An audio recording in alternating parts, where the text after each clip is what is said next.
Alhamdulillah wa syukurillah wa la hawla wa la quwata illa billahil aliyyil azim. Asyhadu an la ilaha illallah wahdahu la syarikalah wa asyhadu anna Muhammadan abduhu wa rasuluh wa habibuhu wa khatamun nabiyyin wal mab'uts rahmatan lil alamin. Allahumma salli ala habibina wa syafiina wa maulana Abil Qasim al-Mustafa Muhammad. Allahumma salli ala Ali Muhammad.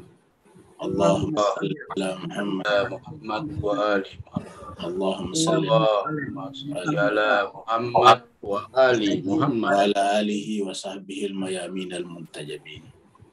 Ma'asyiral muslimin, shaimin, shaimat rahimakumullah. Pertama-tama mari kita panjatkan puji dan syukur kita kehadirat Allah Subhanahu wa taala karena atas perkenannya juala sehingga kita semuanya bisa bersua dalam keadaan sehat walafiat. Alhamdulillah.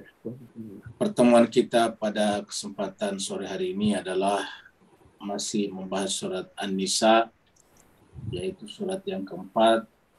Petang ini adalah ayat 51 sampai 55.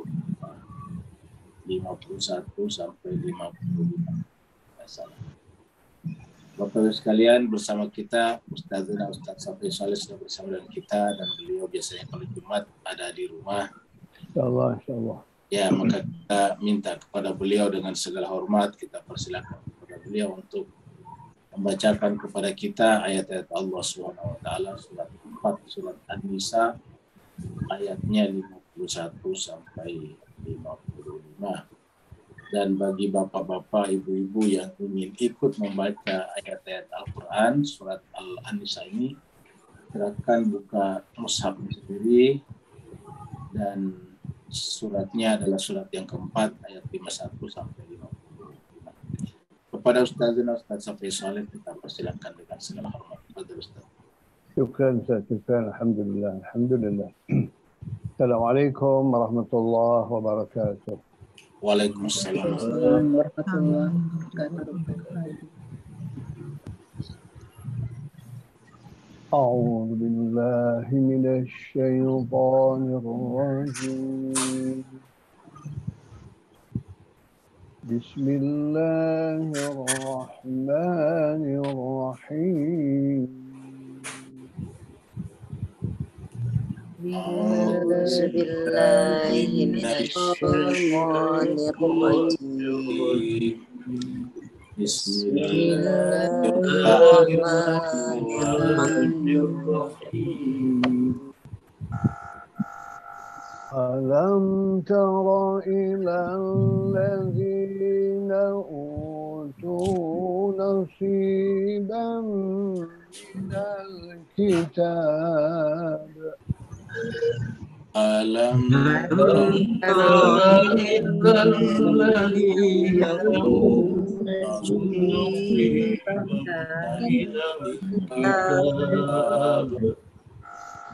yu'minuna bil jibti wa tawuti wa yaquluna lil ladzina kafaru yu'minuna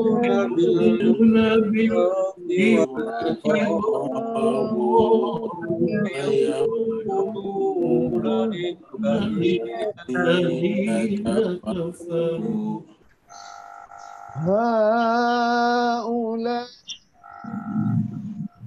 da'ina amanu sabila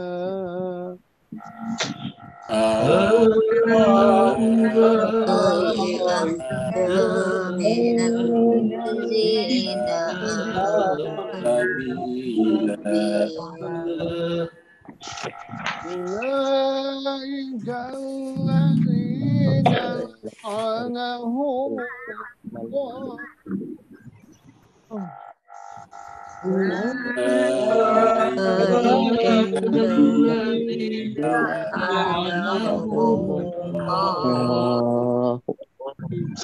ومن يلعن الله فلا تجد له نصيرا ومن يلعن الله فلن تجد له نصيرا أم لهم نصيب من الملك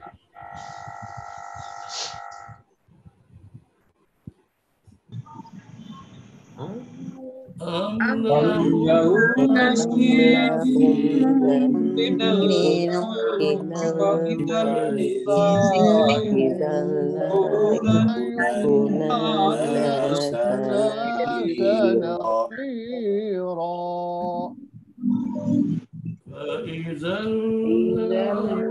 إذا لا يؤتون الناس نكيرا أم يحسدون الناس على آتاهم من فضله أم يحسدون الناس على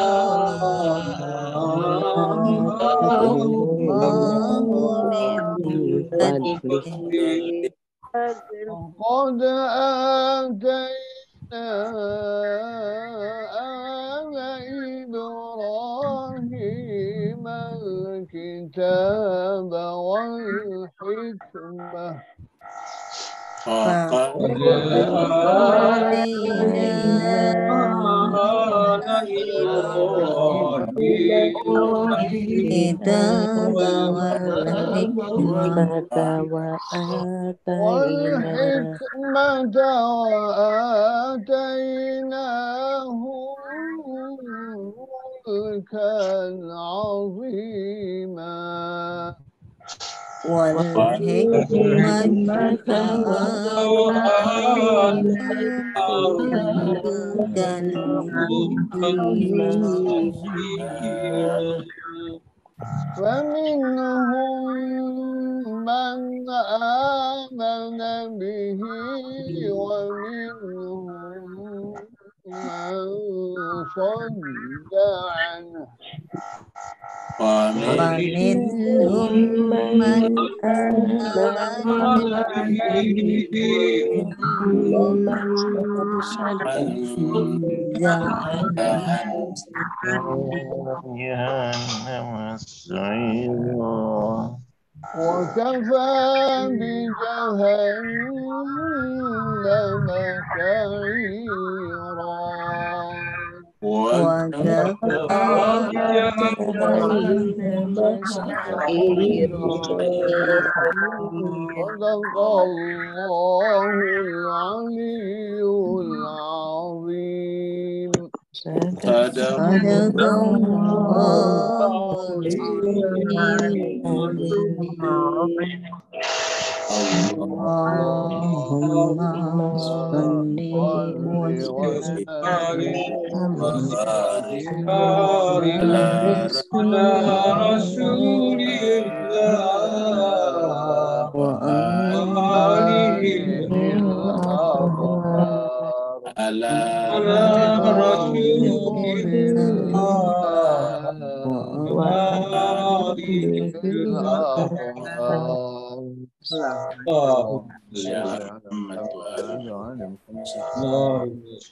اللهم صل على محمد وآله.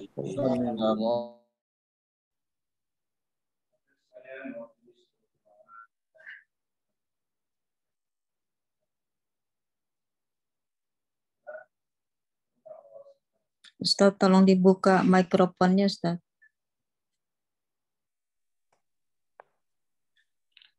Bapak sekalian mewakili jemaah semuanya, kita mengaturkan terima kasih banyak, syukran katsira kepada Ustazana Ustaz Safi Soleh yang telah membimbing kita, membacakan kepada kita mewakili Allah SWT, membacakan ayat-ayat yang suci, ayat-ayat Al-Quran yang suci. Semoga Allah SWT senantiasa menyebut-nyebut nama beliau bersama dengan nama beliau di hadapan majelis para malaikat. Amin Allah. Begitu juga Bapak Ibu semuanya, semoga dengan ikut serta membaca ayat-ayat Al-Quran, kita semuanya Bapak Ibu dikumpulkan nanti bersama dengan Ustazana tadi, Ustaz Safai Saleh, para nabi, para rasul, dan keluarga rasul di Telaga Haud, nanti di mana di situ Rasulullah menunggu kita semuanya. Kita teruskan surat yang keempat, surat An-Nisa. Jadi An-Nisa ini adalah urutan suratnya keempat, jadi kita ulangi kembali. Nomor 1 adalah Al-Fatihah, nomor 2 Al-Baqarah, nomor 3 Ali Imran, dan nomor 4 adalah An-Nisa. An-Nisa artinya perempuan-perempuan. Surat ini turun di Madinah, maka disebutlah dengan Madaniyah. Jumlah ayatnya 176 ayat. Terakhir kita sudah sampai di ayat yang berbicara tentang orang-orang yang berdusta atas nama Allah SWT dengan menyebut dia sebagai manusia suci ataukah buah berhak mewakili Tuhan di muka bumi. Karena ingat, kalau kita berpikir sebagai khalifah agama Islam, berarti adalah hakikatnya adalah mengaku sebagai pilihan Tuhan. Karena agama Islam adalah agama Tuhan, agama langit, agama ilahi. Yang berhak mewakilinya juga adalah pilihan Tuhan. Allah SWT berfirman, A'udzubillahi minasyaitonirrajim, Bismillahirrahmanirrahim, Unzur kaifa yaftaruna 'alallahil kadziba wa kafa bihi isman mubina. Unzur, perhatikanlah, kaifa yaftaruna 'alallahil kadziba, bagaimana mereka mengada-adakan dusta atas nama Allah. Jadi kalau kita terjemahkan dari sini, mengada-adakan kedustaan atas nama Allah. Dan orang yang berdusta atas nama Allah atau membawa-bawa nama agama, padahal itu bukan dari agama, makanya setiap kita berbicara tentang agama, sedapat mungkin merujuk kepada Al-Quran. Kenapa? Karena hanya dua kemungkinan. Yang berhak berbicara atas nama agama secara independen adalah mereka yang telah mendapatkan penugasan dari Allah. Dirinya sendiri adalah merupakan kitab suci yang berjalan. Kalau tidak seperti kita-kita ini, maka setiap pembicaraan kita harus disandarkan kepada teks-teks, nas-nas kitab suci. Kalau kita berbicara atas nama agama tapi tidak bisa disandarkan ke sana, maka sama, bisa saja terjadi yang seperti ini. Mengada-adakan atas nama Allah padahal itu adalah kedustaan. Dan Allah mengatakan kalau kita melakukan itu wa kafa bihi itsman mubina. Maka cukuplah perbuatan itu diganjar oleh Allah SWT dengan isman, dosa mubina yang nyata. Sekarang kita masuk pada ayat baru.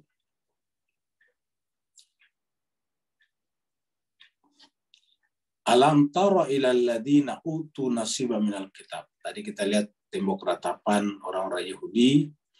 Kita kembali ketemu dengan ayat ini, mirip dengan ayat-ayat sebelumnya, yaitu nasiba minal kitab. Jadi kalau ada kata-kata nasiba minal kitab, itu beda kalau langsung utul kitabah. Kan ada juga ayat yang cuma dikatakan utul kitabah.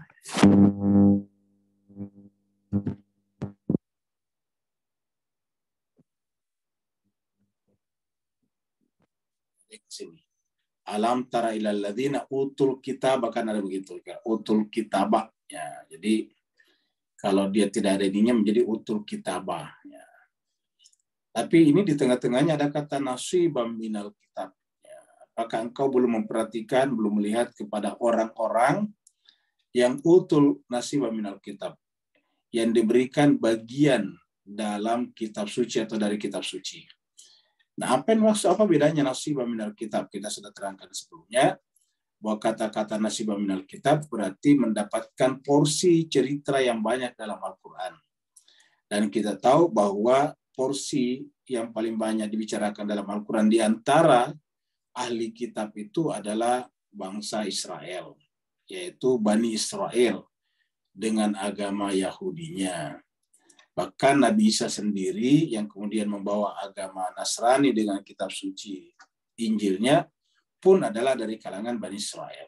Jadi Bani Israel itu sejak zamannya Nabi Yusuf, karena Israel itu merujuk kepada Nabi Yakub Jadi kalau dikatakan Bani Israel berarti Bani Yakub. Nah, Bani Yakub itu pertama kali ada 12 orang anak. Salah satu diantaranya adalah Nabi Yusuf. Nanti ke bawah lagi 12 ini kemudian turun-temurun melahirkan lagi nabi-nabi yang lain seperti misalnya Nabi Musa, Nabi Harun dan banyak lagi. Nah, kemudian disebutkan seperti itu. Jadi mereka diceritakan cukup banyak dalam kitab suci Al-Quran. Bahkan di dalam Al-Quran ada satu surat khusus namanya surat Bani Israel, yaitu surat yang ke-17 ya, yang terkadang disebut dengan surat Al-Isra. Jadi alam tara ilal ladzina utu nasiba minal kitab yu'minuna bil jibti. Yang mereka imani bukan Allah.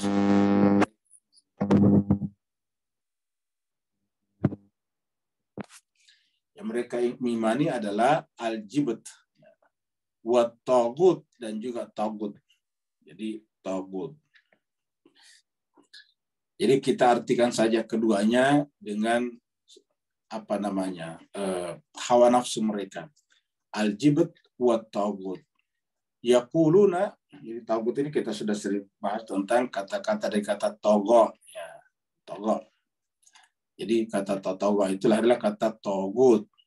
Kemudian al-jibt ini adalah tidak banyak. Kalau ini cukup banyak dalam Al-Quran. Kalau al-jibt ini mungkin cuma di ayat ini saja kata jibt ya. Jibt itu adalah apa namanya? Kalau kita artikan ini togut itu dari kata togo adalah egoisme kita, maka manifestasi daripada egoisme kita dalam bentuk kekuasaan itu namanya jibt. Ya. Jadi nanti ke bawah ini kita bicara tentang kekuasaan. Jadi membicarakan ataukah mengimani, percaya bahwa dirinya itu adalah anak-anak Tuhan, kekasih-kekasih Allah, itu namanya jibt. Jadi mereka menganggap dirinya adalah pilihan-pilihan Tuhan dan karenanya dirinya lah yang berhak berkuasa. Nah, itu jibt. Dan jemaah sekalian berbahagia, nanti kita lihat bahwa sampai sekarang kita lihat Bani Israel menganggap dirinya yang paling berhak berkuasa, bukan hanya di Timur Tengah tapi di seluruh dunia. Kenapa sampai pada tingkat PBB tidak bisa banyak bicara, tidak bisa berkutik? Yaitu tadi karena memang boleh dikata penguasa dunia itu adalah oligarki dari kalangan mereka yang kemudian mempengaruhi kekuasaan di negara-negara maju seperti Amerika, Inggris, dan sebagainya. Nah, sehingga kemudian yang mereka imani adalah itu, keunggulan ras mereka. Jadi yu'minuna bil jibti wat taghut. Wa yaquluna, dan mereka berkata lil ladzina kafaru. Yaquluna, mereka berkata lil ladzina kafaru, kepada orang-orang yang kafaru, kepada orang-orang yang, kalau kafaru di dalam pengertian ayat ini ada ahli tafsir menyebutnya dengan musyrik Mekah. Lil ladzina kafaru haula'i ahda minal ladzina amanu sabila. Haula'i, mereka itulah ahda, yang paling kalau secara ahda itu yang ini kan adalah dari seperti akbar misalnya. Ahda itu yang paling mendapat petunjuk, yang paling benar lah jalannya. Jadi mereka itulah yang paling benar, yang paling sesuai dengan petunjuk. Ya, jadi kalau kita artikan yang paling benar, yang paling sesuai dengan petunjuk. Minal ladzina amanu sabila. Sabila di sini jalannya yang paling sesuai dengan petunjuk, jalan yang mereka tempuh di antara orang-orang yang beriman. Ya, jadi di antara orang-orang beriman, mereka itulah orang-orang yang mendapatkan petunjuk. Jadi siapa yang mereka maksudkan di sini adalah utu nasibam minal kitabi, yaitu yang mendapatkan penceritaan yang cukup banyak daripada kitab suci Al-Quran dan juga kitab-kitab suci sebelumnya. Ingat kalau Nabi Yakub itu kan setelah Nabi Ibrahim. Dengan demikian bisa dipastikan bahwa pembicaraan tentang Bani Israel ini paling banyak sejak zaman Taurat. Dan Taurat itu kan Nabi Musa. Karena tidak mungkin diceritakan Bani Israel ketika belum ada. Misalnya pada mushafnya Nabi Ibrahim, tentu belum ada. Karena pada saat Nabi Ibrahim kan belum lahir tuh, belum ada. Kita tahu Nabi Yakub ini kan cucu dari Nabi Ibrahim. Ya, Nabi Yakub bin Ishak bin Ibrahim. Jadi Nabi Yakub adalah anak daripada Nabi Ishak. Nabi Ishak anak daripada Nabi Ibrahim. Jadi dengan demikian nanti setelah kitab suci yang sampai kepada kita sekarang adalah dari Nabi Musa, dari keturunan Nabi Yakub itu. Jadi agama Yahudi ataukah di dalam Taurat itulah, lalu kemudian nantinya banyak dibicarakan tentang mereka ya di dalam penceritaan itu.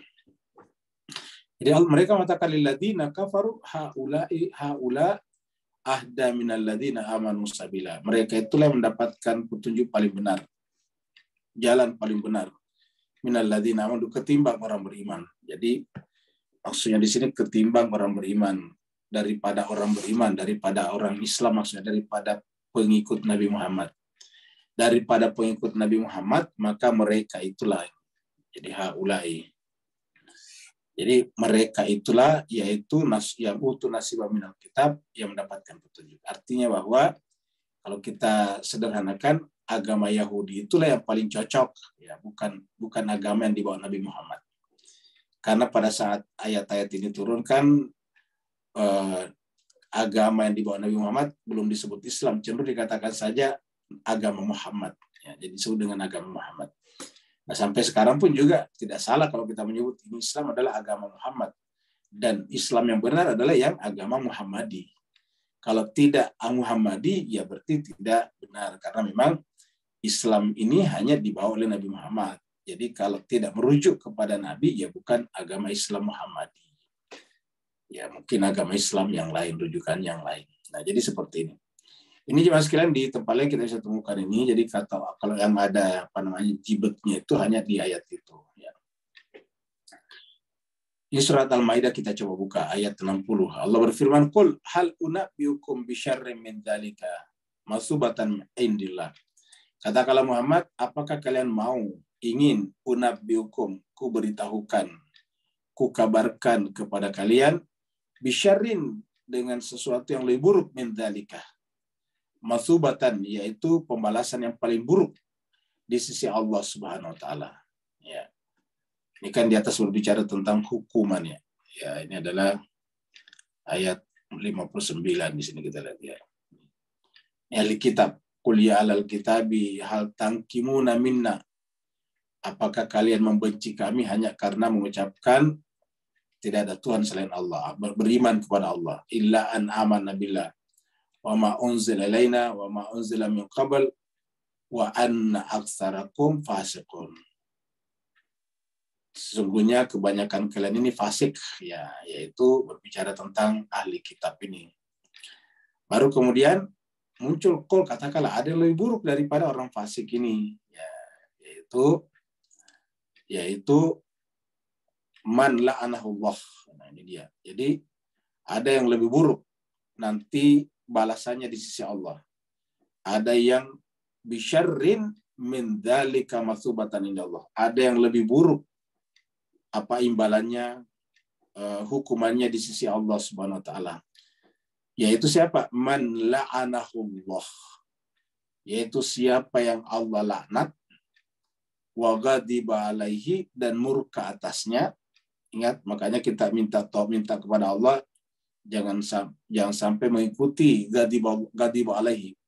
Ghadiba alaihi itu kan berarti namanya maghdub. Jadi kalau bentuk lainnya namanya maghdub, ya, orang yang orang dimurkai, namanya isim maf'ulnya maghdub. Di dalam Al-Fatihah kita mengatakan ghairil maghdub, ya, ini kan ghadiba alaihi, yang Allah murka kepadanya, berarti orangnya namanya maghdub, ya. Wa ja'ala minhum al-qiradata, dan Allah jadikan dari mereka al-qiradata, kerah. Jadi al-qiradata itu adalah kerah. Ya, apakah kerah beneran? Bisa kerah beneran pada saat itu karena mereka melanggar pada hari Sabtu, ya. Jadi ada kerah beneran. Tapi bisa saja bermakna lain, bisa dimaknakan luas. Kita ini bisa seperti kerah. Kenapa? Apabila kita tidak menggunakan akal sehat kita, tidak mengikuti bimbingan yang benar, petunjuk yang benar, maka kita hakikatnya seperti kera. Karena di antara seluruh hewan-hewan yang paling mirip posturnya, bentuknya dengan manusia adalah kera. Kita ini kan paling mirip, Pak Bu sekalian. Ya. Jadi perilakunya paling mirip, bisa berjalan 2 kaki, menggendong anaknya, bisa cari foto, bisa menggunakan alat. Itu kera bisa menggunakan alat. Misalnya Kalau mereka makan kacang dan kacangnya keras, mereka bisa ngambil batu untuk memukul. Kalau di laut, mereka bisa memakan kerang yang menempel di batu dengan mengambil batu-batu untuk dipukul. Itu bisa lihat perilaku keras seperti itu. Jadi al-qiradata wal khanazira, ya. Khanazira, jadi bentuknya al-khinzir, khanazir yaitu babi. Ya. Jadi al-qiradata wal khanazira. Kenapa disebut al-khanazira? Yaitu karena makan dan tidak memilih-milih makanan. Kan khanazir, babi ini kan salah satu hewan yang yang omnivora. Ini al-khanazira, apa saja dia makan. Ini babi. Dan jorok karena kehidupannya. Jadi bisa diartikan apabila kita tidak menggunakan norma-norma etika dalam kehidupan kita, terutama dalam memilih misalnya juga makanan, halal haram kita makan, berarti kita pada dasarnya seperti al-khinzir atau khanazir. Wa abadat tagut, nah ini dia baru menyembah tagut. Jadi wa abadat tagut, menyembah tagut. Ya. Menyembah hawa nafsunya, menyembah keinginan pribadinya. Ulaika, mereka itulah syarrun. Kan tadi di atas itu bisyarrin, tadi di sini adalah bisyarrin. Hal unabbiukum bisyarrin, sesuatu yang lebih buruk, yang paling buruk bahkan. Bahkan kemudian sini katakan ulaika syarrun, ya, makanan mereka itulah orang mendapatkan tempat yang paling buruk. Wa adallu, dan lebih sesat. Bahkan paling sesat. An sawa'is sabil, dari jalan yang lurus. Ya, jadi mereka itulah yang menyembah tagut, perilakunya seperti al-qiradata wal khanazira. Al-qiradata adalah monyet, kera. Al-khanazir adalah termasuk hewan piaraan yang paling buruk, karena bahkan di banyak kalangan tidak dimakannya. Jadi ini al-khanazir. Termasuk Yahudi sendiri tidak makan babi, Pak Bos sekalian. Nah, jadi itu tadi. Jadi Allah mengatakan, mereka mengatakan kepada orang beriman di dalam ayat ini, Allah berfirman, wa yaquluna lil ladzina kafaru. Mereka berkata kepada orang-orang kafaru, maksudnya orang-orang Mekah pada saat itu, bahwa kalau ingin beragama dengan benar, jangan ikut Muhammad, tapi ikutilah penganut agama Yahudi. Haulai, mereka itulah, yaitu yang beragama Yahudi, Bani Israel, ahda minal ladzina amanu sabila, yang lebih mendapatkan petunjuk. Kan Nabi datang mengaku sebagai pemberi petunjuk, sebagai hadi, al-hadi. Dan kita diajarkan dalam salat kita, ihdina, kan begitu, ihdina siratal mustaqim. Mereka menolak dengan kata-kata bukan. Yang paling ahda, yang ahda itu adalah daripada orang beriman, orang pengikut Muhammad, adalah ini tadi, alladzina utu nasiban minal kitab. Disebutkan dalam kitab suci sebelumnya, kata mereka. Ini hanya ilustrasi saja. Allah mengatakan ulaikal ladzina la'anahumullah. Orang yang berpendapat seperti itu adalah orang-orang yang justru dilaknat oleh Allah. Ulaikal ladzina la'anahumullah. Jadi mereka penganut agama Yahudi sebelum Islam ini, ingat sebelum Islam adalah Yahudi dan Nasrani, tapi kita bicara tadi di atas adalah Bani Israel, Yahudi paling banyak. Itulah mereka adalah la'anahumullah, dilaknat oleh Allah SWT. Apa sebabnya? Karena agama diberikan kepada mereka, tapi mereka tahrif. Ya, mereka mengubahnya. Bahkan kemudian misalnya baru Nabi Musa pergi 40 hari, lalu kemudian Nabi Musa kembali, sudah mereka menyembah kembali anak sapi. Al-Ijl namanya, menyembah Al-Ijl. Patung yang anak sapi yang terbuat dari emas. Dan kemudian mereka bahkan hampir-hampir saja membunuh Nabi Harun. Padahal Nabi Musa ini diceritakan telah mempersiapkan Nabi Harun sebagai penggantinya. Tetapi setelah Nabi Musa pergi ke Gunung Tursina, diam-diam mereka kemudian mempersiapkan satu gerakan politik untuk menyingkirkan Nabi Harun dan membangun struktur politik baru yang dipimpin oleh Samiri. Nah, Allah mengatakan ulaikal ladzina la'anahumullah wa may yal'anillah, dan siapa yang Allah laknat, ini siapa yang dilaknat Allah, falan tajidalahu nasira, maka tidak ada lagi penolong baginya nanti di sisi Allah. Falan tajidalahu nasira. Jadi jemaah sekalian berbahagia, memang berdasarkan ayat ini ada orang yang dilaknat Allah. karena ada orang yang dilaknat Allah dan kita ini harus menjadi abad, menjadi hambanya Allah, berarti kan harus kita juga melaknat apa yang dilaknat Allah. Yang pasti yang kita laknat itu adalah yang dilaknat Allah juga. Jangan sampai yang kita laknat adalah orang yang dicintai Allah dan orang yang kita cintai yang dilaknat Allah. Ini kan berbahaya. Jadi kita justru harus melaknat karena kan Allah saja melaknat ini. Yal'anillah, Allah laknat. Dan Bapak Ibu perhatikan di sini dalam kaidah bahasa Arab, dalam gramatika bahasa Arab, yal'ani itu adalah bentuk mudhari namanya. Dari kata la'ina, yal'an itu adalah bentuk mudhari. Kalau bentuk pastennya la'ina. Ya, kalau di sini kan yal'an, ya, bentuk apa namanya? Bentuk pastennya la'ana. La'anahumullah. Nah, jadi adalah kalau ini adalah la'ana, ini adalah bentuk pastennya. Ya, dan kemudian di sini adalah bentuk mudhari'nya. Kan berarti bahwa ini berlaku terus. Ya. Kenapa ini bentuk pasten? Karena berbicara tentang umat sebelumnya, yaitu pengikut Nabi Musa, yaitu yang beragama Yahudi sebagian.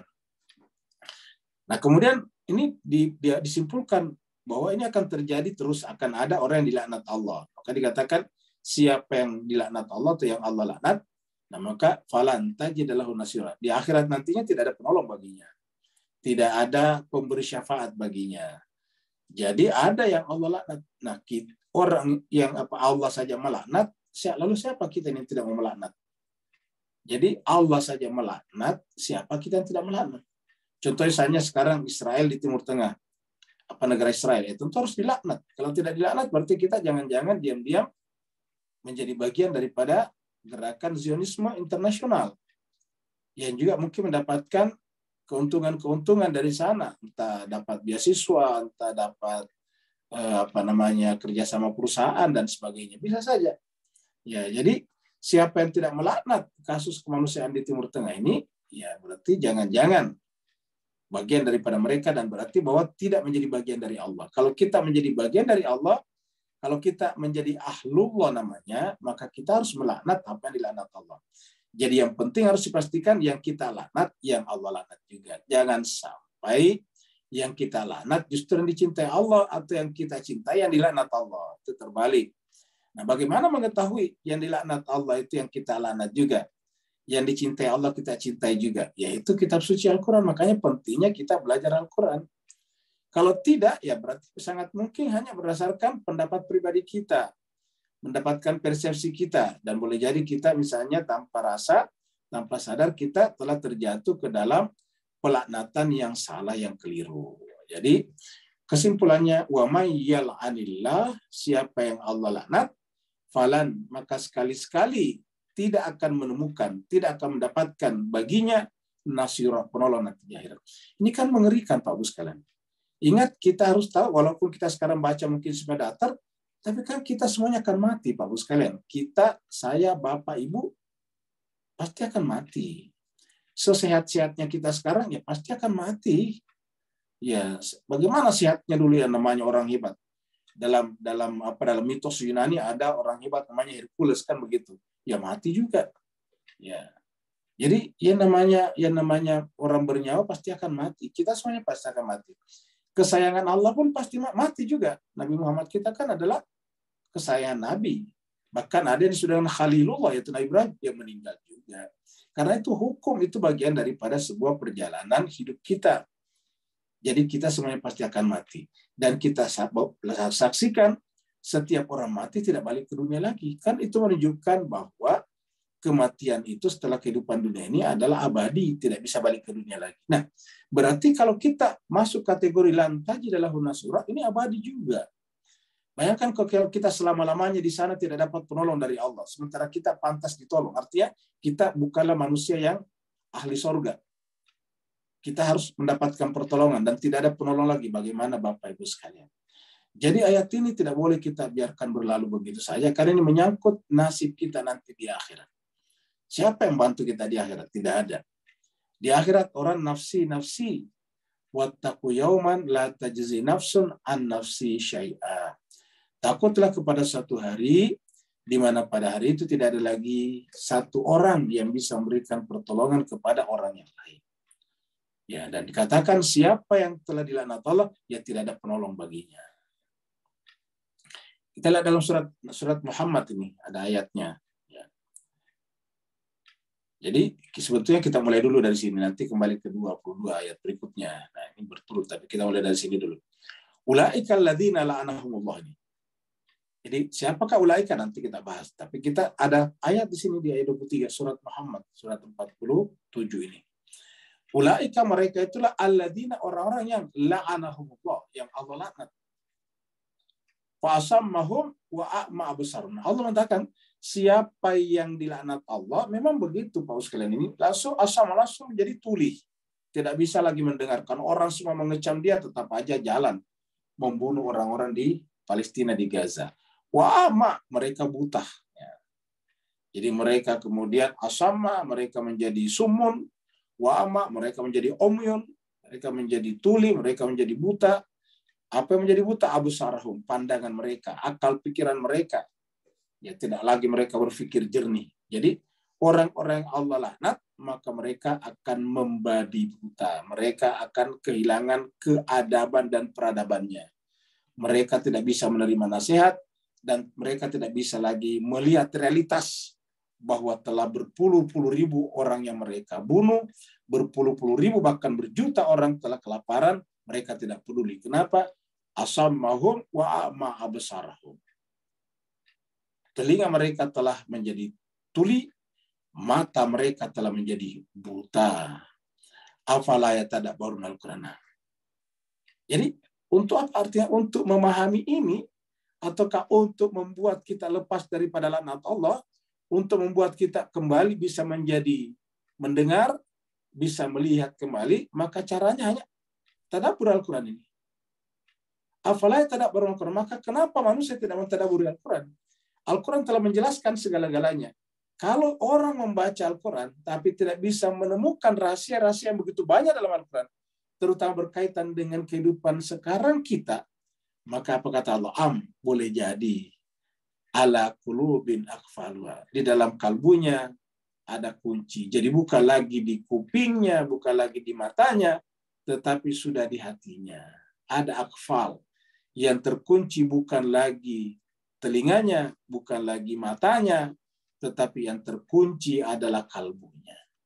Jadi siapa yang tidak bersedia, tidak mau, tidak ada keinginan untuk mentadaburi Al-Quran, maka kemungkinannya adalah kalbunya terkunci. Ini Bapak Ibu sekalian, jangan nanti selalu mengatakan kata Pak Rusli, bukan. Ini bukan saya bilang, ini Al-Quran yang kita kutip ini. Bapak Ibu bisa catat ini. Ya, ini kan Al-Quran katakan, afala yatadabbarun Al-Quran. Kenapa mereka tidak mau mentadabburinya? Namanya Al-Quran itu keseluruhan. Bukan mengambil satu ayat tertentu saja, bukan.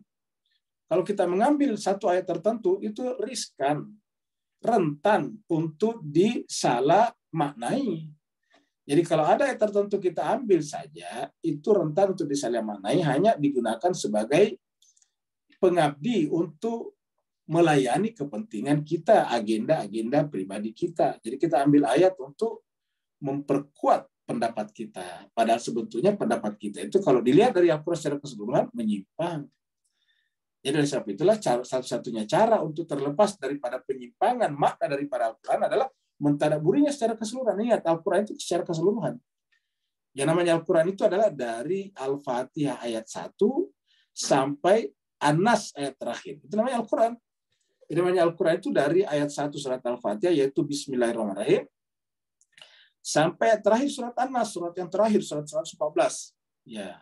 Alladzi yuwaswisu fi sudurin nasi minal jinnati wan nas. Nah, itu sampai terakhir. Itu namanya Al-Quran. Jadi afala yatadabbarun Al-Quran am ala qulubin aqfaluha. Jadi kalau orang tidak mentadabburi Al-Quran dan tidak bisa memahami kebenaran, maka sangat mungkin adalah kalbunya telah terkunci. Kita kembali dulu ke sini. Jadi fala tajid lahu nasira. Nah, kalau sudah terkunci seperti itu, bukan hanya di akhirat, tapi di dunia pun juga tidak bisa menemukan penolong lagi untuk membuka kunci daripada hatinya tersebut. Ada orang yang ketika nanti berkuasa justru akan merusak di muka bumi. Contohnya misalnya sampah berserakan di mana-mana, akhirnya kemudian lingkungan hidup menjadi rusak. Nah, amnya atau lahum nasibum minal mulki, ataukah kalau mereka itu mempunyai bagian daripada kerajaan, maksudnya kalau dia berkesempatan untuk berkuasa. Jadi al-mulk di sini adalah kekuasaan. Atau kalau mereka itu berkesempatan untuk berkuasa, kita artikan nasibu minal mulk ini mempunyai peran dalam kekuasaan, mempunyai bagian dalam kekuasaan. Ya. Nah, apabila mereka mempunyai peran dalam kekuasaan, apabila mereka berkesempatan untuk berkuasa, apa kata Allah? Faizan, maka dengan kekuasaannya itu la yu'tunan nasa naqirat. Dia tidak mendatangkan kemaslahatan manusia sedikit pun juga.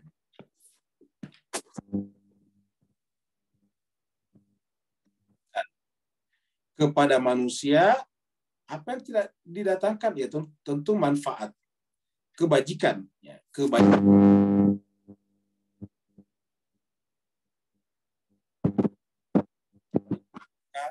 Benefit kepada manusia.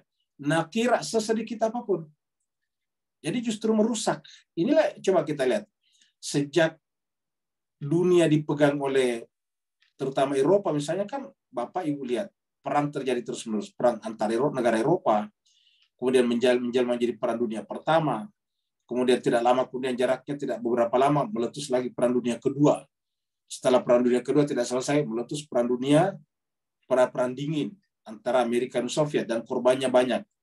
Apa artinya perang dingin? Artinya Amerika dan Soviet tidak berhadapan langsung, tapi menggunakan proksi-proksinya, misalnya Vietnam, Afghanistan, itu kan yang dihancurkan. Antara Korea Utara, Korea Selatan, seperti itu. Itu kan perang dingin semuanya. Bahkan beberapa negara dulu terpecah, seperti Yaman dulu, Yaman Utara, Yaman Selatan, itu banyak yang terpecah seperti itu. Termasuk kita di Asia Tenggara, ya di Asia Tenggara ada perpecahan antara komunisme dan sebagainya termasuk di Indonesia. Lahirnya G30S itu tidak lepas dari pengaruh-pengaruh itu. Dan banyak korbannya. Di Indonesia saja pasca G30S ada dibuat, bahkan yang mengatakan jutaan orang yang dibunuh tanpa proses peradilan. Nah, seperti itu. Dia mengatakan amlahum nasibu minal mulki. Faizal la yatuna nasa nakhira. Dan lihatlah sekarang di Timur Tengah. Ya. Apa yang terjadi di Timur Tengah? Satu negara seperti Palestina sekarang sudah hampir habis. Warganya juga sudah banyak sekali, sudah jutaan yang meninggal dunia. Di depan kita sekarang kita menyaksikan bahwa sudah lebih dari 30.000 orang Gaza yang dibunuh sedemikian rupa. Ya.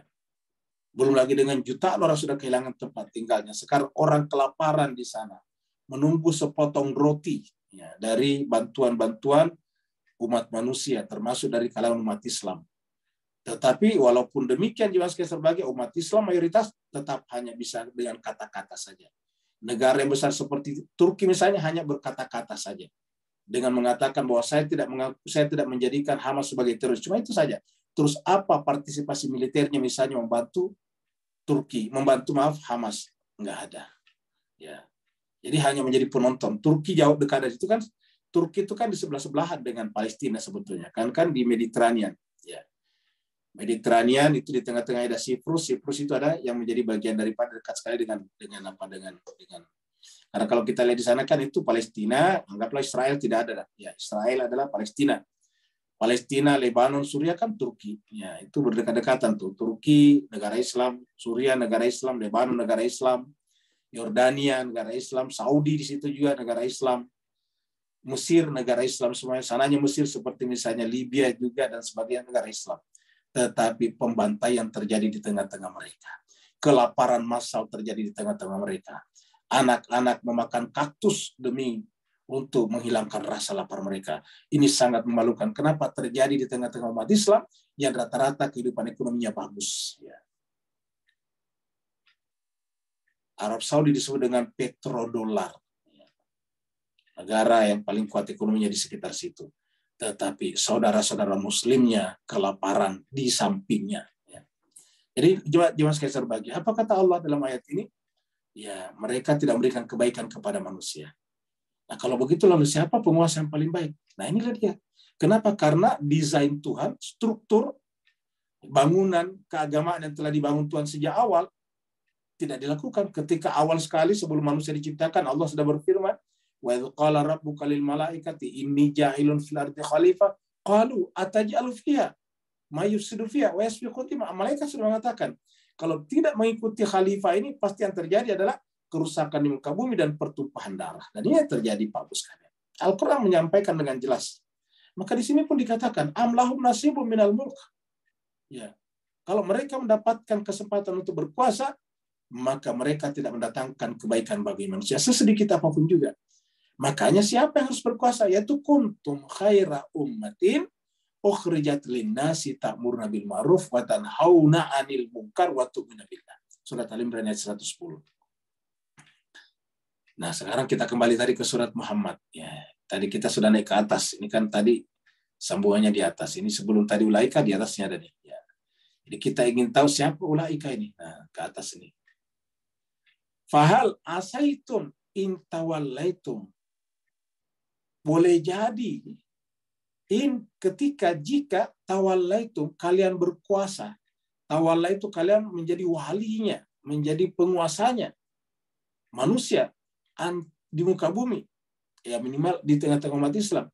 Antufsidu fil ard, kalian justru membuat kerusakan di muka bumi. Ini sama yang dikatakan dalam surat Al-Baqarah ayat 30 tadi. Ya. Wa idh qala rabbuka lil malaikati inni ja'ilun fil ardi khalifah. Qalu ataj'alu fiha may yufsidu fiha. Ini. Membuat kerusakan di muka bumi. Nah, di sini Allah sudah kembali katakan lagi. Boleh jadi atau sangat mungkin ketika kalian berkuasa di muka bumi, yang kalian lakukan adalah alih-alih mendatangkan kebaikan, justru antufsidu fil ardi. Kalian membuat kerusakan di muka bumi. Antufsidu fil ardi. Kalian membuat kerusakan di muka bumi. Wa tuqatti'u arhamakum. Dan akan memporak-porandakan hubungan kekeluargaan. Kenapa? Coba lihat. Anak-anak di sana, bapaknya meninggal, ayahnya meninggal, ibunya meninggal. Atau bapak ibu yang sudah punya 3 anak, anak-anaknya meninggal dunia. Coba bayangkan. Atau ada satu keluarga meninggal dunia semua kecuali 1, anaknya masih kecil. Coba. Anak-anak kehilangan saudaranya, kakaknya, adiknya, bapak ibunya. Ya. Kemudian mereka terpisah sekarang antara mereka yang ada di Gaza dengan mereka yang ada di tepi barat. Itu terpisah karena mereka punya hubungan kekerabatan. Ya, belum lagi yang mengungsi ke Yordania, mengungsi ke Mesir, mengungsi ke Suriah, dan mengungsi ke berbagai penjuru dunia melakukan diaspora. Mereka terputus hubungan keluarga mereka. Wa tuqatti'u arhamakum. Inilah kalau mereka berkuasa. Ya. Nah, mereka inilah dikatakan di sini ulaika. Mereka itulah ladzina la. Mereka itulah orang-orang yang la'anahumullah wa sammahum wa amma absar. Mereka itulah yang tidak mau mendengarkan lagi teguran PBB sekalipun. Bahkan PBB difitnahnya sebagai bagian daripada Hamas. Bayangkan itu. Untuk mendiskreditkan PBB, kemudian satu orang Benyamin menyatanya sudah membuat yang lain ketakutan. Membantu PBB lagi. Yaitu bahwa PBB UNRWA itu telah menjadi bagian daripada Hamas. Luar biasa. Dan Hamas bagi mereka adalah teroris. Jadi fa'asamahum wa'ama absarahum. Ya. Inilah yang dibicarakan di dalam ayat itu. Nah, Allah mengatakan la ya'tunan nasa nakira. Mereka tidak mendapatkan benefit. Mereka tidak mendatangkan keuntungan, kemaslahatan bagi manusia di muka bumi. Nah, lalu kalau begitu siapa yang harus berkuasa? Ilustrasi ini adalah jawabannya. Siapa yang harus berkuasa? Ya, kalau kita tidak mengembalikan kepada aslinya, walinya, ya akan terjadi begini terus-menerus. Ya.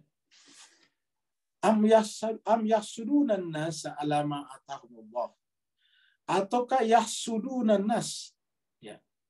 Mereka-mereka yang mendengki di antara manusia. Jadi mereka adalah manusia pendengki.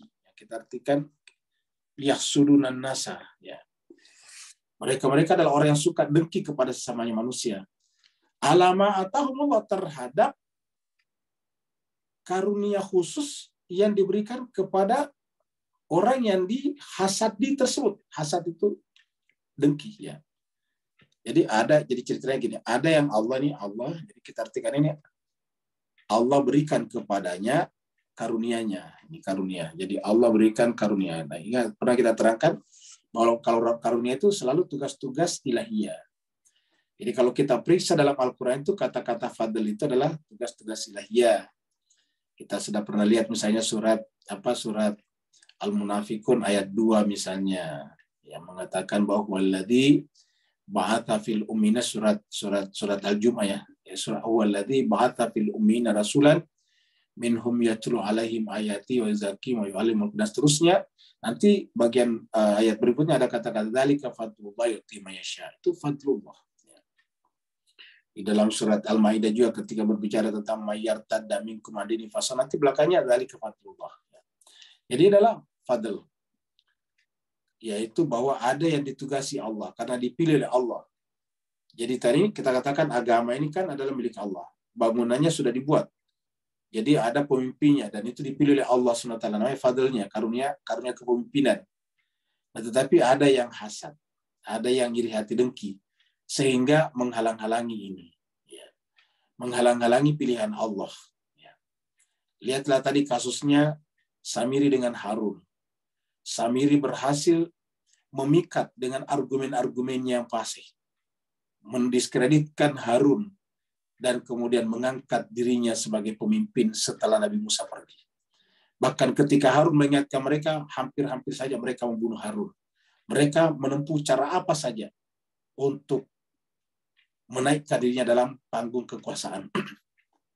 Karena bagi mereka, kalau yang berkuasa adalah orang yang Allah berikan, orang yang Allah pilih, ya mereka tidak punya kesempatan untuk berkuasa.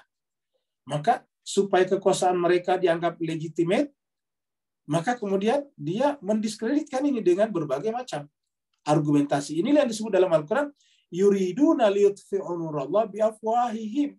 Mereka terus-menerus berusaha untuk mematikan, memadamkan cahaya Allah. Apa itu cahaya Allah? Manusia-manusia suci yang Allah pilih untuk mengawal, membimbing manusia melalui agama langit ini. Yuriduna liyutfi'u nurallah biafwahihim, dengan argumen mereka, dengan membuat-buat berita, cerita, hoax, supaya yang Allah pilih tidak berkuasa. Dan kena dengan kekuasaan mereka apa tadi di atas, tidak mendatangkan kemanfaatan bagi manusia. Yang terjadi adalah pertumpahan darah dengan pertumpahan darah. Fakad ataina, kan Bapak Ibu sekalian jarang, tidak pernah kita mendengarkan ada pemimpin seperti Sayyidina Ali bin Abi Thalib yang memimpin salat di masjid, sujud ketika ditebas dari belakang oleh salah satu jamaah, kata-katanya fuztu wa rabbil Ka'bah. Dan ketika orang itu ditangkap, Imam Ali masih berkata, padahal ini kepala terbelah, darah mengucur kemana-mana, tapi masih sadar. Dan apa kata-katanya setelah fuztu wa rabbil Ka'bah? Dia mengingatkan orang-orang menangkapnya, perlakukan dengan baik yang membunuhnya, luar biasa. Beri makan dengan makanan seperti yang kalian makan. Jangan biarkan kehausan, luar biasa. Padahal ini adalah telah membelah kepalanya Sayyidina Ali bin Abi Thalib karramallahu wajhah ketika sedang salat. Di mana? Di bulan Ramadan. Ya, di bulan Ramadan. Tanggal 19 Ramadan. Siapa penguasa seperti itu? Kalau penguasa lain langsung orang itu bisa hilang. Ya, bisa disiksa luar biasa. Tapi dianya sebagai korban masih sempat berkata, perlakukan dengan baik. Jangan perlakukan dengan kasar. Jangan biarkan dia kehausan. Beri makan selama kamu masih selama masih dalam proses hukum, beri makan dengan makanan yang kau makan. Beri minum dengan air yang kau minum. Ya. Nah, inilah yang dikatakan dalam ayat ini. Mereka hasud, mereka dengki kepada orang yang Allah berikan karunia, yaitu pilihan Allah. Faqad ataina ala Ibrahim al-kitab wal hikmah. Padahal Allah sudah menjelaskan bahwa pemimpin umat itu sampai ke bawah itu adalah dari keluarganya Ibrahim ini. Ala Ibrahim sudah ditentukan. Jadi kita tinggal mengikutinya saja. Dan ini adalah untuk kemaslahatan kita. Kalau kita menolak ini, kita juga, anak cucu kita juga nantinya akan hancur. Seperti yang kita lihat, kematian demi kematian luar biasa. Perang dunia pertama dan kedua itu 70 juta orang meninggal, itu baru nyawa. Belum lagi dengan peradaban, gedung-gedung, dan sebagainya. Luar biasa. Negara-negara banyak yang hancur pada saat itu. Allah mengatakan, kami telah memberikan amanah itu kepada keluarga Ibrahim. Dan menyertakan dengan dia kitab dan hikmah, Alkitab dan hikmah. Jadi bukan hanya memilihnya, tapi memberikan Alkitab dan Al-Hikmah. Faqad ataina ala Ibrahim al-kitab wal hikmata. Ya. Kami berikan kepada keluarga Ibrahim dan keluarganya, tentunya keluarga Ibrahim, kitab suci sebagai pimpinan, sebagai alat membimbing. Wal hikmah dan kearifan. Jadi al-hikmah adalah terapan real, nyata, aktual daripada kitab suci. Dan karenanya keluarga Ibrahim yang suci adalah merupakan pasangan-pasangan kitab suci dan hikmah. Dan karenanya kami berikan kepadanya mulkan. Ini baru dia kerajaan. Ya. Jadi aslinya yang berhak berkuasa itu adalah keluarga Nabi Ibrahim. Coba kita lihat. Mulkan azimah dikatakan dalam Al-Quran. Wa atainahum mulkan. Kami telah memberikan. Jadi setiap yang berkuasa bukan dari Nabi keluarga Ibrahim, pada dasarnya adalah merupakan pengambil alihan daripada hak-hak keluarga Ibrahim yang suci. Selalu kita batasi yang suci. Kenapa? Karena ada di surat Al-Baqarah, nanti kita lihat. Jadi wa atainahum, kami berikan kepada mereka humnya ini. Humnya ini adalah kembali ke ini ala Ibrahim. Atainahum, kami berikan kepada ala Ibrahim itu mulkan azimah, kerajaan yang besar. Ini jelas-jelas kerajaan yang besar. Apa artinya kerajaan yang besar? Seluruh dunia. Dan berarti bahwa inilah alur yang ditentukan oleh Allah mewujudkan, mengimplementasikan surat Al-Baqarah ayat 30 tadi, wa idh qulna lil malaika wa idh qala rabbuka lil malaikati inni ja'ilun fil ardi khalifah. Maka khalifah itu adalah dari ala Ibrahim yang akan bentuk mulkan azimah, kerajaan yang besar. Maka bagaimanapun Israel didukung oleh mesin perang yang sangat-sangat canggih, negara superpower, tetapi lihatlah tidak akan pernah mengalahkan Palestina karena sudah Allah katakan, kita sudah bahas bahwa ini akan menjadi pembeda saja siapa yang beriman dan siapa yang tidak beriman. Dijadikan pembeda saja siapa yang beriman, siapa yang tidak beriman melalui kejadian itu. Ya. Dan kita saksikan sampai sekarang yang pasif hanya menjadi penonton. Bahkan ada ustaz mengatakan Palestina baik-baik saja. Ya. Jadi wa atainahum mulkan azimah, kami berikan kepadanya kerajaan kekuasaan yang besar. Coba kita lihat dulu yang sebanding dengan ayat ini. Coba kita lihat di sini. Ya. Ini surat Al-Baqarah ayat 124.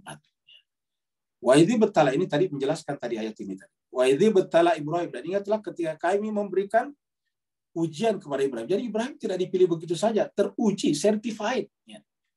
Wa idzi betala Ibrahim rabbuhu, ingatlah ketika Ibrahim diuji oleh Tuhannya. Bikalimatin, dengan beberapa kalimat, fatamahun, dan Ibrahim siap menerima semuanya itu.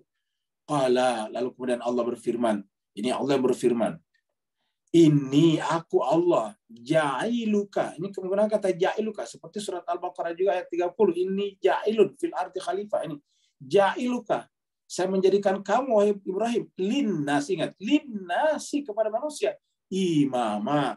Untuk apa? Dalam rangka tadi menjalankan mulkan azimah tadi. Di sini kan ada mulkan azimah di sini. Menjalankan mulkan azimah di sini harus ya imamah, sistem imamah, linnasi. Ya. Baru Nabi Ibrahim mengatakan qala. Ibrahim mengatakan wa min dzurriyyatihi, karena saya juga akan mati sementara kehidupan akan berlangsung terus, maka yang meneruskan imamahku kepada manusia adalah zurriyati, keturunanku. Ala Ibrahim tadi. Baru Allah mengatakan, qala, benar keturunanmu, tetapi la yanalu ahdi zalimin. Tetapi ahadku ini, perjanjian imamahku dengan wahai Ibrahim, tidak berlaku bagi keturunanmu yang zalim. La yanalu ahdi zalim. Jadi sudah jelas sekali Pak Buskara. La yanalu ahdi zalimin. Tidak berlaku bagi orang yang zalim. Makanya siapa yang menolak milah Ibrahim, dia memperbodoh dirinya. Ya, kita lihat di bawah sini. Wa may yargab, ya. Wa may yargab an, siapa yang ini? Wa may yargab ayat 130. Wa may yargab an millat Ibrahim, maka siapa yang membenci, menolak milah Ibrahim tadi di atas pemilihannya sebagai imam bagi seluruh manusia dan diteruskan oleh keturunan suci, tiadalah yang membenci, menolak tadi milah Ibrahim, apalagi hasad, illa kecuali man safiha nafsa, memperbodoh dirinya sendiri. Kenapa? Yang rugi dirinya. Kalau tidak dirinya, nanti anak keturunannya menjadi korbannya. Apa sebabnya? Walaqad istafainahu, kami telah memilih Nabi Ibrahim itu fi dunia, di dalam kehidupan dunia, wa innahu, dan dia itu fil akhirat, di akhirat, laminas salihin. Kata-kata akhirat di sini bisa arti di akhirat, al-ma'ad, bisa juga bermakna di akhir zaman. Dia adalah diteruskan oleh laminas salihin, orang-orang saleh. Ya, saya kira Pak sekalian jelas sekali kalau Al-Quran kita pakai. Yang penting kita konsisten dengan Al-Quran, jangan keluar kemana-mana. Ya. Dan ini juga ditegaskan lagi dalam surat As-Saffat. Ini coba Saffat. Ini berkenaan dengan Nabi Ibrahim dengan anaknya Nabi Ismail. Falamma balaga maus sa'ya, tatkala anaknya sudah mencapai usia sa'ya, sudah bisa membantu orang tuanya, qala, tiba-tiba Nabi Ibrahim mengatakan, ya bunayya, wa anakku, putraku, inni ara fil manam, saya telah melihat di dalam tidurku, anni adbahuk, saya diperintah untuk menyembelih kamu. Coba lihat berapa namanya ujian Nabi Ibrahim. Fanzur madza tar, bagaimana pendapatmu wahai putraku? Qala, putranya Nabi Ismail berkata, ya abati, wahai ayah, if'al ma tu'mar, lakukan apa yang diperintahkan. Satajiduni insyaallah minas sabirin. Niscaya ayahanda akan menemukan aku dalam keadaan sabar menerimanya. Falamma aslama, maka keduanya menjadi Islam, berserah diri. Wa tallahu lil jabin, siap untuk menyembelih anaknya. Dan kemudian peristiwa ini diabadikan bagi seluruh umat beragama samawi, termasuk agama-agama non-Islam, apalagi Islam, setiap tahun dalam bentuk Idul Kurban. Supaya apa? Supaya kita tidak ingat, tidak lupa. Supaya kita tidak lupa kasus ini, bahwa ada pemimpin yang Allah pilihkan bagi kita. Kita diperintahkan untuk beridul kurban setiap tahun. Yang tidak sanggup membeli kambing atau sapi, cukup datang ke lapangan melaksanakan sholat Idul Adha. Yang lebih mampu lagi pergi ke Mekah sana. Itu sama, alurnya sama. Berhaji ke sana juga adalah dalam rangka mengikuti milah Ibrahim. Kita yang pergi ke lapangan untuk salat Idul Adha, milah Ibrahim. Kita yang berkorban, milah Ibrahim. Semuanya sama. Sama-sama di bulan Zulhijjah, tanggal prosesinya 9, 10, 11, 12, 13. Ya. Jadi falamma aslama talul jabin wa nadainahu an ya Ibrahim. Baru kami berkata memanggil wahai Ibrahim. Qad saddaqta ruya, inilah ujiannya. Sungguh kamu telah membenarkan itu. Inna kadzalika najzil muhsinin. Pasti kamu akan dibalasi dengan balasan yang baik. Inna hadzalah wal bala'ul mubin, lah ujian yang paling nyata. Wa fadainahu, tetapi Ismail tidak jadi disembelih. Diganti, difidiakan dengan sembelihan yang agung. Bidzabhin azim, untuk apa? Untuk juga nanti menjadi mulkan azim. Bagian daripada mulkan azim ini. Bidzabhin azim, karena dari sinilah nantinya menjadi mulkan azim. Ya. Apa puncak bidzabhin azim? Adalah penyembelihan anak keturunan Ibrahim dari Nabi Ismail, dari Nabi Muhammad kita, yaitu Sayyidina Husain. Disembelih di Karbala. Ingat tadi kata-kata di atas, keturunanku yang suci, dan Imam Husain masuk di dalamnya, dan jadi disembelih benar-benar di Karbala, padang Karbala. Maka ketika Imam Khomeini masuk kembali ke Iran dan runtuh kerajaan yang didukung Amerika, Inggris, Prancis, dan Rusia, maka kemudian orang-orang bertanya, wahai Imam Khomeini, kok bisa kamu melakukan itu? Ini adalah kekuasaan besar, kerajaan yang sudah 2500 tahun. Apa kata Imam Khomeini? Saya tidak pernah melakukannya. Revolusi ini bukan dari saya, kata Imam Khomeini. Revolusi yang terjadi ini hanya merupakan kelanjutan daripada revolusi yang terjadi di Karbala. Ini pencetusnya ini adalah Imam Husain di Karbala. Jadi apa yang terjadi sekarang merupakan kelanjutan dari itu. Coba kita lihat. Di kala yang lain ketika diwawancari wartawan dan dia dipuji, kata Imam Khomeini, kalian tidak pantas memuji saya. Saya tidak ada apa-apanya, kata Imam Khomeini. Saya hanyalah debu di kaki kudanya Imam Ali. Coba. Wa atainahu mulkan azimah, berdasarkan ayat ini. Nah, coba kita lihat bagaimana kebrutalan Israel ini. Coba dengarkan Pak Ustaz.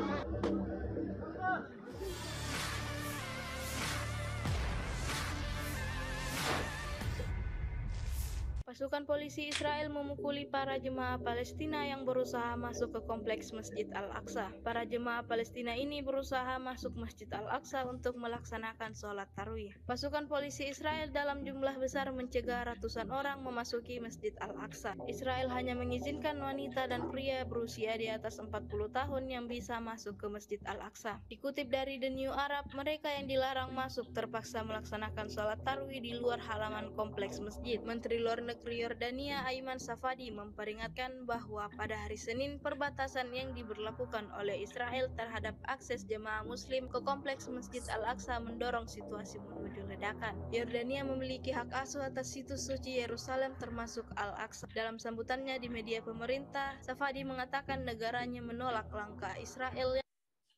Nah, jadi sekarang kita singkatkan saja. Jadi intinya adalah ini terjadi baru-baru itu, Pak Ustaz, baru 2-3 hari yang lalu kan.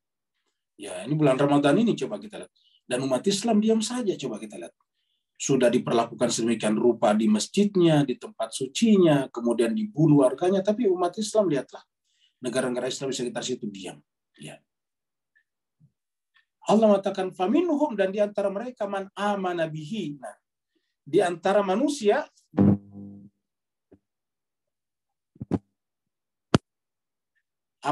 ketetapan Allah tadi, yaitu bahwa ini agama samawi dan bumi ini hanya berhak dipimpin, dikuasai oleh orang yang saya pilih, begitu. Karena bumi ini bumiku, saya menciptakannya. Agama ini agamaku, agama ilahi. Maka sayalah yang harus mencari manusia ilahi untuk memimpinnya. Maka ada yang beriman, faminhum man amana bihi. Tapi wa minhum man sadda anhu. Tapi ada juga yang sadda, menghalang-halangi. Jadi ada yang beriman, tapi ada juga yang bahkan menghalang-halangi terwujudnya pemerintahan manusia suci itu. Apa kata Allah? Wa kafa bi jahannama sa'ira. Dan cukuplah orang yang menghalang-halangi itu atau yang menentang tidak beriman itu, nantinya tempatnya adalah neraka jahanam, neraka yang menyala-nyala. Wa kafa bi jahannama sa'ira. Maka kita ketemu dengan surat Al-Anfal di sini, surat 8 ayat 34. Wa ma lahum alla yu'adzibahum. Bagaimana mungkin Allah tidak mengazab mereka? Wa ma lahum alla yu'adzibahum. Bagaimana mungkin Allah tidak mengazab mereka? Wa hum yasudduna, ingat. Wa hum yasudduna, mereka menghalang-halangi orang dari Masjidil Haram di sana. Mereka ini sabda itu bentuk mudhari'nya yasuddu. Ini kan sabda yasuddu. Di sini dikatakan yasudduna. Kata yasudduna ini kan sampai sekarang ini mudhari' lagi. Wahum, mereka itu yasudduna anil Masjidil Haram. Jadi berlangsung sudah lama. Mereka itu justru menghalang-halangi dari Masjidil Haram. Apa arti Masjidil Haram? Masjid suci. Apa tanah suci yang harusnya dipimpin oleh manusia suci untuk agama suci karena mendapatkan perintah dari Zat yang Maha Suci. Wahum yasudduna anil Masjidil Haram. Mereka justru menghalang-halangi orang dari Masjidil Haram. Kelihatannya orang pergi Masjidil Haram, tapi mereka tidak dapat apa-apa. Kecuali hanya kebanggaan, titel-titel saja, predikat-predikat. Wahum yasudduna anil Masjidil Haram. Wa ma kanu auliya'u, bukan mereka yang berhak jadi auliyanya. Siapa tadi yang berhak jadi auliyanya? Ayat sebelumnya, ala Ibrahim. Ya. Wa ma kanu auliya'u, bukan mereka yang berhak menjadi auliyanya. In auliya'uhu, tiadalah yang berhak menjadi auliyanya, penguasanya, illa kecuali al-muttaqun. Orang-orang bertakwa itu adalah menempatkan manusia semulia-mulianya sebagai bagian daripada ibadahnya kepada Rabb-nya. Jadi bukti ibadah kepada Rabb-nya dengan memuliakan manusia, karena manusia dimuliakan oleh Rabb-nya, Allah. Illal muttaqun, walakinna, akan tetapi aksarahum, kebanyakan manusia, la ya'lamun, tidak mengetahuinya. Apa yang terjadi kemudian? Yang terjadi membiarkanlah kasus seperti Palestina itu. Illal muttaqun, kecuali orang bertakwa. Cuma walakinna, akan tetapi aksarahum la ya'lamun. Bapak Ibu sekalian, mudah-mudahan ayat-ayat ini mengingatkan kita semua. Ini ada ayat Al-Quran, Bapak Ibu sekalian. Ini bukan dari saya, bukan Al-Fakir. Siapalah kita ini? Siapalah Al-Fakir ini? Ini hanya membacakan ayat-ayat Allah saya dalam Al-Quran yang begitu terang benderang, jelas sekali. Ya. Oleh sebab itulah mudah-mudahan di Ramadan ini, karena kita sedang berpuasa, tidak dikuasai oleh perut kita, tidak dikuasai oleh hawa nafsu kita, mudah-mudahan kita bisa melihat ini secara objektif, rasional. Terima kasih banyak. Kalau benar dari Allah, kalau ada salah dan khilaf dari kekurangan pribadi Al-Fakir sendiri, mohon ditinggalkan, dan yang benar pasti datang dari Allah, maka diamalkanlah. Yang mau bertanya, dipersilakan. Masih ada waktu sedikit, 5 menit. Assalamualaikum warahmatullahi wabarakatuh. Waalaikumsalam warahmatullahi wabarakatuh. Silakan Pak Nur. Alhamdulillah, barakallahu fiikum.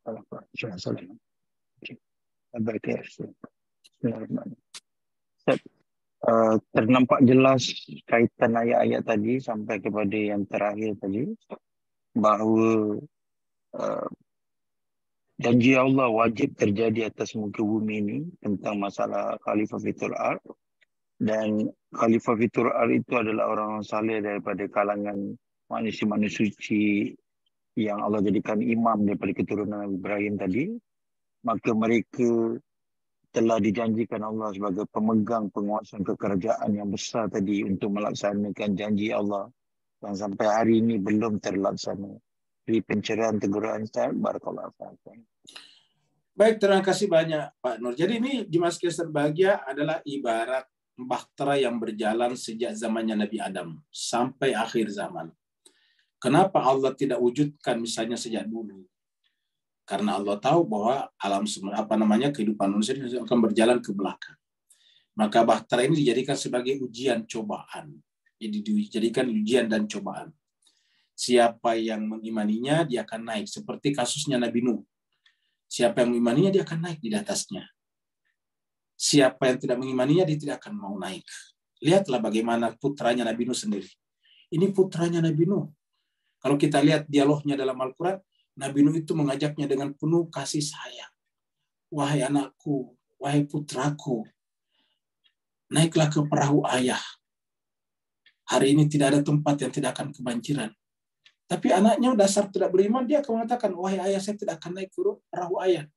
Saya akan lari ke bukit yang paling tinggi, coba. Anaknya saja. Artinya apa? Ini benar-benar ujian bagi kita semuanya. Jadi bahtera ini, ibarat bahtera Nabi Nuh ini yang berjalan terus dari Nabi Adam sampai akhir zaman. Siapa yang niat di atasnya dia akan selamat, siapa yang tidak niat di atasnya dia akan tenggelam. Cuma itu saja. Makanya jelas sekalian kehidupan dunia kita ini sebetulnya adalah ujian. Ya. Makanya berlangsung begitu nanti terwujud di akhir zaman, ya berarti selesai, tamat, the end. Wayang sudah selesai, bioskop sudah selesai, sinemanya sudah selesai, tamat. Kalau sudah akhir, ya. Jadi begitu selesai, maka kemudian tamatlah cerita. Maka sepanjang perjalanan ini adalah ujian saja bagi kita. Ya, siapa yang beriman, maka dia akan selamat, dia akan naik di atas perahu itu. Siapa yang tidak beriman, dia tidak akan naik di atas perahu itu dan dia akan tenggelam. Jadi sekarang pilihannya ada di kita dan Allah sudah mengatakan tidak ada paksaan. Ya, siapa yang ingin beriman, fal yu'min, siapa yang ingkar, fal yakfur. Jadi Allah berikan kepada kita. Makanya jemaah sekalian berbahagia, ini benar-benar belajar agama murni untuk diri kita masing-masing untuk menyelamatkan diri kita naik di atas perahu tersebut. Nah, tinggal kita sekarang semuanya mengevaluasi diri kita, memuhasabah diri kita, apakah kita sudah naik di atas perahu tersebut. Ya, karena jemaah sekalian berbahagia, kalau sudah kerajaan besar itu nanti muncul, berarti hati-hati, berarti sudah dekatlah akhir daripada wayang itu. Sudah dekatlah akhir daripada film itu. Dan artinya apa? Kalau kita terlambat, sangat mungkin pada saat dia datang, kita justru termasuk bagian dari penentang kerasnya. Kenapa? Karena selama ini dalam kondisi normal saja kita tidak berani berada di belakangnya, apalagi kalau sudah terjadi nanti akhir zaman. Dan kita lihat di masyarakat berbahagia, para penentangnya itu adalah berkumpul dan rata-rata adalah orang-orang yang hebat dalam tanda petik ya, adalah orang hebat, negara besar yang membawa teknologi, membawa uang yang banyak, membawa berbagai macam tanda-tanda pujian. Kalau kita tidak masuk, kita tidak dapat pujian, kita tidak dapat sertifikat, kita tidak dapat gelar-gelar dan sebagainya. Nah, siapa yang terpukau dengan itu, maka dia akan masuk di sana dan dia akan menjadi musuh daripada perahu besar ini, perahu keselamatan ini, Safinatun Najah. Saya kira jemaah sekalian sampai di sini pertemuan kita pada petang hari ini. Mohon maaf atas segala kekurangannya. Dan kita berjumpa lagi insyaallah esok pagi setelah salat subuh. Wa'alafu minkum. Subhanallah bihamdi. Wassalamualaikum warahmatullahi wabarakatuh.